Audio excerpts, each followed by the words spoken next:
Welcome into the first edition of the Dailies Daily podcast. You can find our blog and our podcast will be on the dailiesdaily.com. I'm still working out the logistics of that because I'm learning how to use a WordPress site. But our blog is up. I think we've got 7 blog articles up to date. And then the podcast will be on YouTube and also on the dailiesdaily.com. So thank you to everyone who's followed, shared, liked, anybody I've interacted with. I want to start this episode off by giving my condolences to Jack Wright. Jack is a great Bears follow, and he lost his father recently, and it sounds like his father was who got him into liking the Chicago Bears, which just brings a whole new level of emotion into it. And I think I speak for most people when I say that no matter how old you are, losing a parent is probably one of the harder things that you'll ever go through in life. So my condolences to Jack Wright, and you are in my thoughts, friend. So let's roll on to some Bears news here. Obviously, the cuts have started rolling. We're down to a 53-man roster and some surprises. But I would say all in all, I'm not that surprised. The vibe I got from Ryan Poles and the organization as a whole is they feel like the defense is solidified. They feel comfortable with who they have, although I do think they're going to go out and get another DB, maybe another pass rusher. But they felt comfortable with what they had, and I think that's the right assessment. When you look at the offensive side of the ball, you had to keep every body that you have as far as receivers. Harry's on there, although I expect him to go to the IR and be out for a few weeks. They kept Sharp, they kept Pringle, they kept, obviously, Vilas, Mooney, Pettis. And I think that was the right move because you don't have a ton of depth. You don't have a ton of, blue chip type players. Just ask Dan Orlovsky. But you got some talent. Even though on paper they don't look like they're anything special, they've got good speed, they've got some size, and they have a true wide receiver 1 in Darnell Mooney. So the general vibe I got, other than the Schofield cut, which was a little bit surprising to me since you brought him in, was that the offense, they want to keep every healthy body they had. The defense, they were okay cutting a few people. So I wasn't terribly surprised by the cuts that were made. But nevertheless, a lot of teams cut some people that were big surprises. You saw some trades go down that were kind of earth-shattering type stuff. Tevin Jenkins was not traded despite the rumors. I kind of am in the middle on this, and I was talking with Greg Braggs Jr., another great follow on Twitter, about this. So there's this side of the camp that says there's no way they would trade him. This is ridiculous. This is all fluff. Then there's the other side of the camp that's like, oh no, there's Ian Rappaport, there's David Kaplan. There's all these people that are like, hey, he might be traded. I believe he probably was being shopped. Now, whether that was actively or passively, I don't know. But go back to a few weeks ago when he hadn't practiced yet, he hadn't been shown in camp, he wasn't out there, and there were all these rumors going around. Well, I'm a believer that where there's smoke, there's fire. Those rumors came from somewhere. Now, how accurate they were or how severe, I guess I would say, the situation was, I don't know, and I probably never will know. But I do think those came from somewhere, and it sounds like he kind of put his head down. They put him in at guard, and he just kind of killed it. So they're like, wait a minute, maybe we don't trade him? But I think his value started to go up, and they maybe started to get some phone calls like, hey, are you still interested? Maybe a team like Dallas, the Buccaneers, someone who needs that interior lineman. Those guys might have been calling, and the Bears are probably like, maybe we should just listen. Because as his value goes up, some of these teams might have been desperate and be willing to deal a playmaker. And as good as Tevin Jenkins looks, he's not proven yet. And if you could get a wide receiver 2 or, any type of skill position playmaker, I think you make that trade. Especially if there's draft picks involved where you're getting this guy plus, a 4th round pick or a 3rd round pick. I think you have to make that move. So I do think that the Bears were listening to offers. I don't think they were actively shopping them. Again, I don't know. I'm not an insider, but that is the opinion I am of, and I think that that's the one that makes the most sense. Obviously, they're not trading him. That was pretty much solidified with the Schofield cut. So that bridge has kind of been covered. But other than that, no real big surprises. The national media narrative, smear fest continued today. I really don't understand this. I try to step back and be like kind of the reasonable one, the voice of reason, because I don't want to be one of these guys who's a troll on there and just gets blocked by all these guys. But I truly don't understand Dan Orlovsky, Louis Riddick, some of these guys, just narrative that they have about the Bears. I get that you don't think they have enough playmakers, and you're probably right. I get that you don't think that the GM did enough. You might be right, you might not be. I wish they would have went and got someone else, but he came into a situation that was pretty dire. Given the hand that Ryan Poles was dealt, I am pretty satisfied with what he's done. Now, I don't know how the season's going to play out. Obviously, I'm pretty optimistic. I'm a fan. I like what I've seen out of Justin Fields. I like the play calling of Getsy. I like that the line is kind of starting to gel. Montgomery looks good. Some of the receivers who aren't highly rated first-round draft pick type guys, they've been going up and getting the ball. So I am, cautiously optimistic. But I guess I just don't understand this the Bears are the worst team in the league narrative. Has anybody watched the Detroit Lions play? Has anybody watched the Jacksonville Jaguars? The Carolina Panthers look okay. The Houston Texans, the Atlanta Falcons. I mean, I could go on. There are some teams that I can't even believe these people think the Bears are going to be worse than.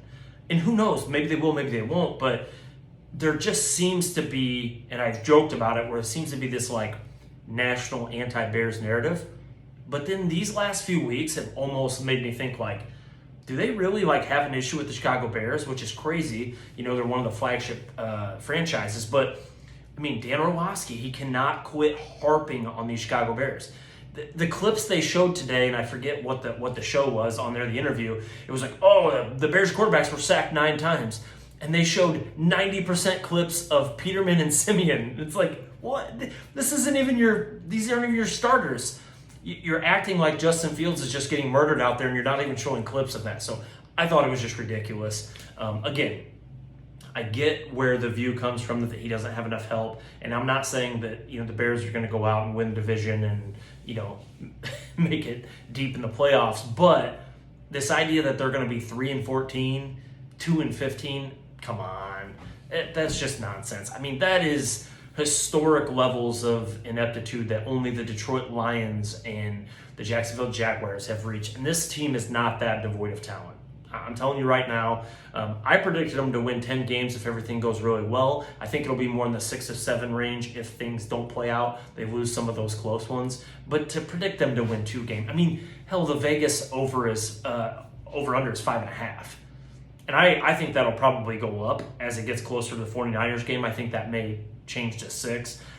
You're starting to see some people who have some sense starting to go, wait a minute, he's kind of looking good. Fields has got a little Mahomes in him. When you give him some time, he's keeping his eyes down. His footwork's better. The offense seems more tailored to him. So you're starting to see some of these guys who, Keyshawn Johnson, trying to think who the other one was that was on there, Field Yates, some of the different people that are on there that are starting to say, Kurt Warner. Kurt Warner was the other one I was trying to think of there, who's starting to notice, like, there might be something going on here. These guys are building the team around Justin Fields as opposed to the Nagy era when it was, hey, you're going to fit this box or you're going to sink or swim.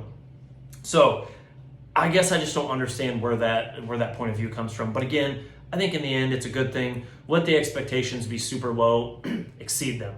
If the Bears win week 1 versus the Niners, I think that's going to put a lot of people on notice. I've already went on record. I'm going to be a complete insufferable asshole if the Bears beat the Niners because I'm just going to shove it in all these guys' faces because I believe the Bears are going to win that week 1 game. I think Trey Lance is going to struggle. I think it's going to be a close game because the Niners have more talent and a Shanahan coach team is very good. But I think the Bears defense is going to get after Trey Lance. I think they're going to make him uncomfortable. I don't think he's a good thrower of the football when compared to Justin Fields. And I think that the Niners are going to struggle to put the ball in the end zone. I think they're going to control the ball pretty well because they throw a lot of short passes, but Trey Lance is not the most accurate guy in the world. He tends to sail passes. He has kind of a goofy throwing motion, and I'm no quarterback whisperer, but I did play a little bit of quarterback in high school. And he has a very, and Justin Fields had a little bit of this where it's kind of this loop, but with Trey Lance, it's almost where he's like tucked by his side. So I watched a couple of his throws, and it's like very close. He almost short arms the football, and it gives it a weird spiral, and it kind of just comes off weird. And again, I'm not saying you can't win games with a weird throwing motion. Look at Phillip Rivers, but that's a problem. When you're tucking the ball this low, you're so susceptible to linemen jumping up and hitting the ball, getting deflections. It just changes the whole throwing motion, and I don't know that that's correctable, how bad his throwing motion looks. Again, I'm not a quarterback whisperer, but it looks goofy for this point of his career, in my opinion. So, again, we'll see. Who knows? He could be a world beater by the time his career's over, but if you're putting a gun to my head, I'm picking Justin Fields all day as far as who's going to develop to be the better quarterback. So those are kind of my thoughts on that. I do think, like I said, I think the Bears are going to steal that week one matchup against the 49ers. I said this on my blog. Usually I don't put too much stock in a week one matchup, especially if it's a rebuilding season, but something about this team just feels different. There's a different mojo. They're more disciplined. They're bought in. They believe. And I just feel like if they can get a win week one, those 7, 8, 9, 10 type win seasons are possible. I'm not saying they're not if they lose week one, but if you lose week one, you got to go up to Lambeau week two. Even the most optimistic of scenarios says that's probably going to be a loss. I'd love to be proven wrong, but you don't want to be in an 0-2 hole to start the season on a rebuilding type of year. So I think week one is actually a really big game for the Bears. And I'm sure that this staff knows that. You can say what you want, that's a rebuilding year and the Bears are going to do this. You don't think those guys in the building right now are using that as fuel to their fire, that they're going to make the playoffs? I'm telling you, NFL guys, coaches, I've done some coaching, I've played football for 12 years. Those guys are probably printing out these news headlines about the Bears and boom, putting them up there. This is what they're saying about you guys. This is what they think about you guys. And I already see pieces of that in the preseason. Matt Eberflus said, look, I don't care if it's preseason. We're going to play every single game like it's a real season game. I mean, look at Harbaugh. Harbaugh plays preseason like it's regular season. You play to win the games. Yeah, I know, that's a sound clip. But you play to win the games, whether it's camp, whether it's preseason, whether it's season. It matters because you build a winning culture. And that's why I'm always so against teams that purposely tank. I think that's just toxic. The best teams year in, year out are teams like the Patriots, teams like the Steelers, Ravens. Those type of teams, they're not picking first in the draft. They're picking 17th, 20th, 25th, but they're making the most of their picks. They're not saying, how can we tank? The same teams that are bad year in and year out, Browns, Jags, Detroit Lions, those type of teams, they're always picking early. They're always tanking, but they're still not good because it's what you do with the picks and it's the culture in the organization. So I've never been a fan of tanking, and I don't think this Bears team has any intentions of tanking.